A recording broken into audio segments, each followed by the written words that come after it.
In this video, I will show you how to change your Spotify password. And if this video does help you out today, please consider dropping down below the video, leaving a like on the video, and also consider subscribing to the channel. I really do appreciate it. And with that being said, let's jump straight into the tutorial. So here we are, I'm currently on Spotify.com. Now, if you're using the Spotify app or the mobile version of Spotify, just follow along as the steps are the same. It's just a case that the buttons might be in a slightly different place. So to change your password, what you're going to want to do once you've logged into your account is you want to come up to the top right hand corner onto your profile icon. Next, what you want to do is click to get a drop down menu, and then what you want to do is click onto account.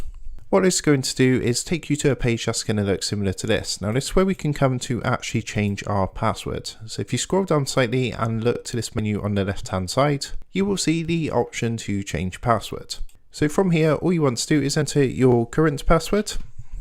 And then you want to go ahead and type your new password, and of course repeat the password in this box here. Once that's done, all you need to do is click the green set new password button down here, and what that's going to do is actually update your password straight away. So I hope this video helped you out today, and if it did, I'd really appreciate it if you consider leaving a like on the video and subscribing to the channel. With that being said, I just want to take a moment to thank you guys for watching this video, and I will see you in the next tutorial.